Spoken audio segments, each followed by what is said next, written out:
This documentary looks at the life of Isabella of Valois, the second wife of King Richard II of England. In this documentary we try to look at who Isabella was, the life she had and the events surrounding. Isabella was born in Paris on Monday the 9th of November 1389.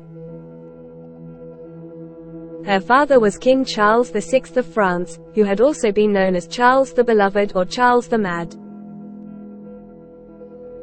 He earned the title of Charles the Mad due to severe mental illness, probably due to bipolar or schizophrenia which plagued him later in his life. Isabella's mother was Isabelle of Bavaria, daughter of Duke Stephen III of Bavaria-Ingolstadt. Isabella was one of 12 children born to her parents. Of these siblings, 4 don't survive infancy, including her eldest sibling who had died before her birth.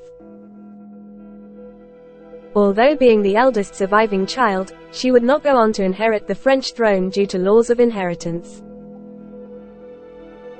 Her youngest surviving brother, Charles VII, would eventually inherit the throne from her father in 1422. By the age of 6 years old in early 1396, negotiations would take place between England and France would take place for Isabella to marry the widowed King of England, Richard II. Richard's first wife, Anne of Bohemia, had passed away 1394, and England was ready for the king to look for a new wife to forge political alliances. There were great difficulties in the arranging the marriage as Richard II was 22 years older than Isabella, who was still only a child. An issue which Richard saw would improve every day. Richard would also demanded a dowry of 2 million gold francs for the marriage. But the French negotiated this down to 800,000 francs with an initial installment of 300,000 francs. The marriage would take place in Calais in the Church of Saint Nicholas, just before Isabella's 7th birthday.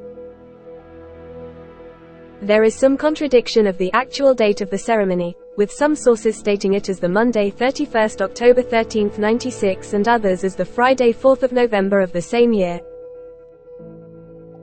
Richard was 22 at the time of the wedding.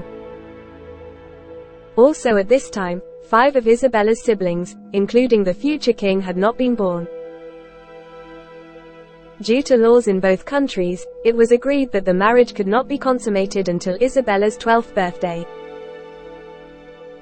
This, in Richard's opinion, would allow him time to shape Isabella's character into being the perfect English queen.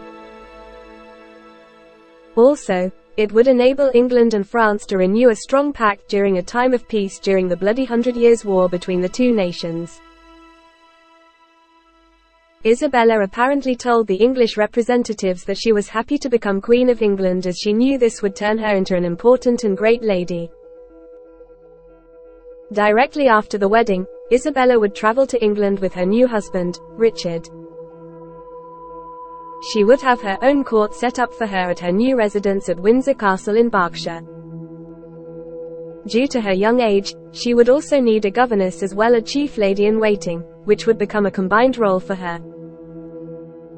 On Sunday the 8th January 1397, Isabella was escorted to Westminster Abbey where she would be officially crowned Queen of England. She would become the youngest ever Queen Consort of England at age of 7. Life for such a young consort would soon become very turbulent. In the second part of his documentary coming soon we will look at Isabella's married life with Richard, the troubles that would follow and what happened in her later life.